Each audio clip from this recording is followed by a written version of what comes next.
everybody, it's Anna. Time for the Thursday card in this week's tarot story. Today we have the Seven of Cups reversed. So cups are connected to the heart, which is about intuition, about listening to your intuitive voice, as well as feeling connected to other people and emotional fulfillment. The number 7 is about making choices, about discerning properly what is serving your highest good. So in this image, we see a man being faced with 7 cups. They're all floating in air in front of him, and he has to pick which one he wants, right? And each of these cups has some blessing in it, and each represents a path, right? So he has to pick one of these cups and take the path. So the way you make this decision, it's a cups card. So you don't make it by logic. You don't make it by doing pros and cons. You make it by trusting your intuition, the one that is most exciting, makes you happy, makes you feel connected, makes you feel vibrant. That's the one you choose. Now, the reversal here suggests to me that we're getting stuck in this moment of choosing. And that makes sense to me in the context of this week's story, because I think there's a question about how hard we have to work for things, right? The 10 of Wands reversed is sort of pushing against the idea that to do big things, you have to really pour yourself out, exhaust yourself, sacrifice yourself to make something happen. Like you have to be a starving artist. If you want to be an artist, you got to be a starving artist, right? And like pushing against that and saying, but you can accomplish great things and maybe even better, greater things with more impact if you don't rely on your own grit and determination, but you let yourself find the universal flow. The universe is trying to support you. So align yourself with that flow, and then you get to do cool and amazing things, but you also get to feel good and feel happy and balanced. So this reversal to me suggests we're making this harder than it has to be, likely because we're trying to pick the absolute best path and we're doing it from a logical perspective.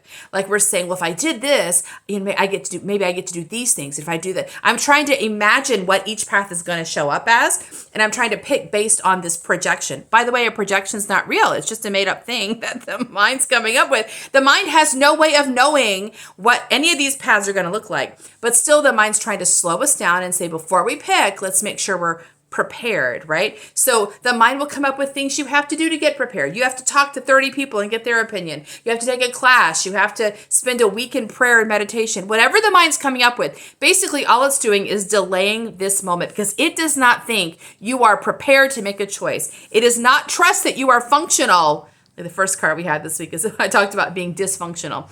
It does not think that you are equipped to make this decision. So it's going to try to equip you. And that means it's going to stop you from choosing, delay everything, slow everything down, and get you out of momentum.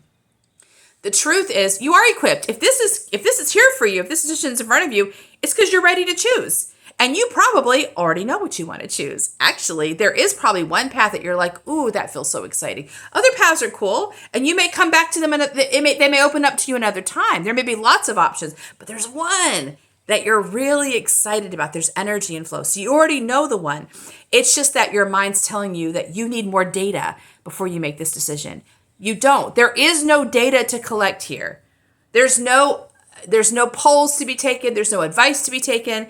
This is about you trusting that you know how to follow your own path. You know the taste, the sound, the smell of your own path, because your intuition is the one guiding here. So whatever this stuck place is, set aside the theory that you need more data. You don't.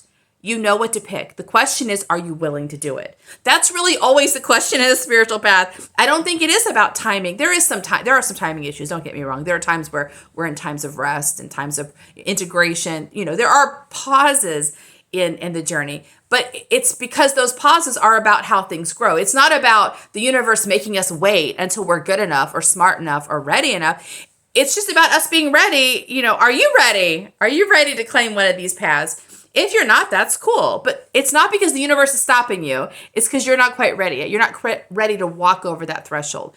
So even if you don't decide to make a choice just yet, don't let the mind convince you that that's the right choice, that's the wise choice, or don't let the mind convince you that it has a role to play here and it's going to get things sorted out. Your mind's never going to make this choice. It's always going to end up being following your heart, following your intuition. So the mind's role here is restricted, and it's helpful to let the mind know that, so it doesn't try to take over something it really can't take over. That's our Thursday card. See you tomorrow for our last card. Bye.